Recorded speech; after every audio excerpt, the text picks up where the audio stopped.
Na Assembleia da República, PS e PSD aprovaram com a abstenção do CDS a reposição das subvenções vitalícias para os ex-políticos.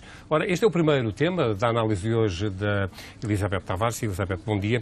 A pergunta que se põe é se é o momento oportuno para, pelo menos considerando as posições divulgadas pela Ministra das Finanças, não parece de todo que seja o momento mais oportuno, não é?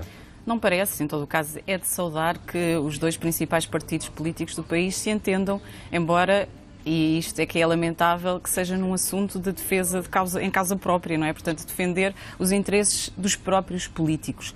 Eles fazem isto porque podem, não é? Se algum político em Portugal, alguma vez, ou algum dirigente de um cargo público, tivesse sido condenado por aumentar a dívida pública para níveis insustentáveis, como está a ser feito agora neste momento, já pensariam duas vezes antes de fazer algo assim, sobretudo nesta altura, quer dizer, fazem porque podem, porque já não temem nada, já não há consequências. Nesta altura, para aumentar, e se houver margem para aumentar, eu creio que há muitos outros portugueses a precisar de apoio, muitos outros portugueses que não ganham. Eu vi, por exemplo, esta medida vem também para apoiar alguns ex-políticos que estão agora com rendimentos de 700 euros. Nós temos pensionistas com menos de 300 euros, ou na casa dos 300 euros. Portanto, há muitas outras situações que nesta altura exigiriam um bocadinho mais de atenção. Estes, a ir para a frente, são alguns milhões de euros, que nesta altura penso que fazem falta ao país, e de facto não faz muito sentido. O timing é completamente, mas eu penso que parece que já nem sequer se pensa nisso. Portanto, podem fazê-lo e fazem. Bom, é bom ressalvar que estamos a falar do PS e do PSD.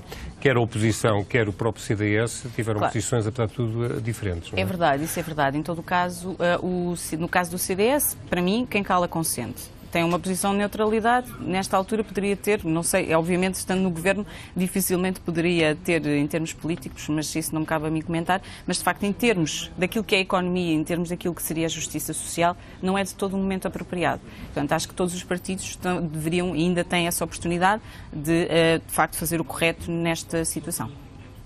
Bom, vamos falar de outro tema também polémico, aparentemente.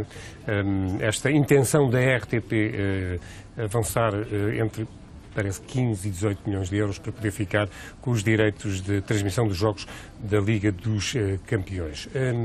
O Governo já veio criticar esta decisão, que está decidido, pelo menos por parte da RTP, de fazer esta jogada estratégica para a sua programação. Sim, e penso que tem uma posição correta neste caso, porque a RTP tem sido um dos exemplos de mau uso de dinheiros públicos.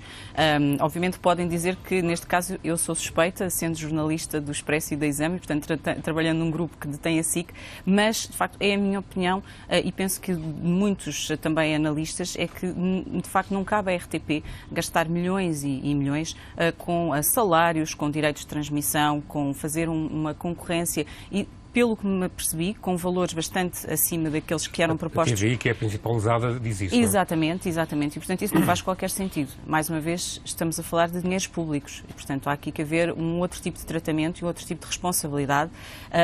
Não é dinheiro dos dirigentes da RTP, é dinheiro público. E, sobretudo, na situação em que o país acaba de sair. Quer dizer, e não saiu, ainda está.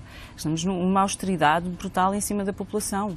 Portanto, uma dívida pública elevadíssima. Não faz sentido. É absolutamente... E, portanto, essa posição do Governo me parece-me muito correta e não sei se ainda se pode fazer alguma coisa, creio que não. É isso que eu vou perguntar. A RTP deveria recuar? Bem, eu li que a proposta é vinculativa, portanto, quando se faz um compromisso deste género... Já agora, não há recuo possível? Não, agora se calhar o que eu diria é que teria de avançar com algumas outras medidas noutras áreas para compensar esta. Infelizmente, quando se fala em redução de custos ou poupanças, agora nesta altura iria recair eventualmente sobre trabalhadores e, portanto, também não seria o mais desejado. De qualquer forma, Elizabeth, a Liga dos Campeões, como sabemos, é um produto muito apetecível, porque de facto tem muitos espectadores, claro, e atrai muita publicidade. Não poderá, enfim, a RTP de alguma forma justificar com o dinheiro da publicidade este investimento, apesar de tudo, não ser assim tão desastroso? Em última análise, até pode dizer que se trata até de serviço público, porque de facto, se pensar que muitos portugueses estarão interessados, querem ver ali. Portanto, isso depois depende das análises, cada um acabará por arranjar os argumentos que for possível para se defender e para defender a sua posição. Portanto, em última análise, até podem dizer que é serviço público. De facto, o futebol é sempre algo muito relevante. A mim não me parece de todo que faça sentido a RTP estar a gastar, mesmo numa estratégia de, eventualmente, depois ir conseguir buscar receitas em publicidade. Bom, terminamos, Elizabeth, com o tema da semana, os vistos Gold. Ainda tem salvação estes vistos?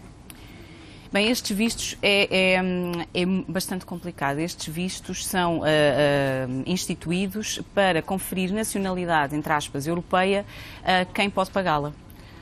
Ou seja, a União Europeia...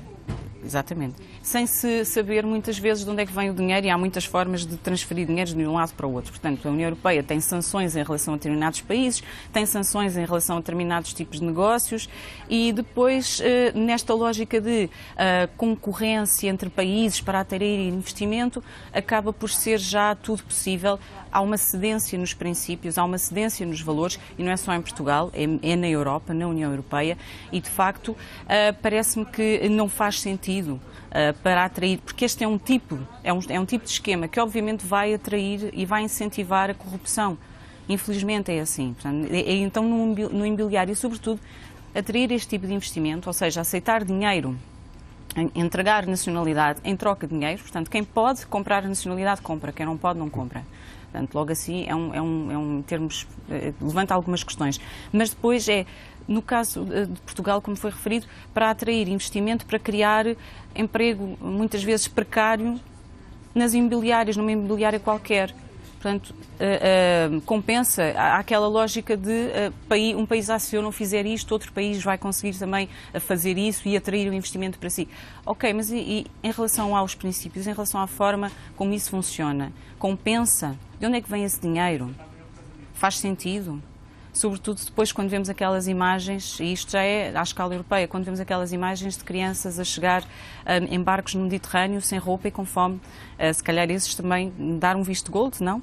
Claro. Portanto, obviamente que estamos a falar de coisas diferentes, e falando seriamente, é claramente um aspecto em que vários países da União Europeia cederam em termos de valores e princípios, não se questiona muitas vezes onde é que vem o dinheiro, e é claramente um esquema que está na cara, que beneficia ou incentiva, pelo menos, a corrupção e o pagamento excessivo. E para eventualmente conseguir... o branqueamento também. Claro. Concedamos ser a reflexão da Europa. Elizabeth, obrigado, bom dia. Obrigada.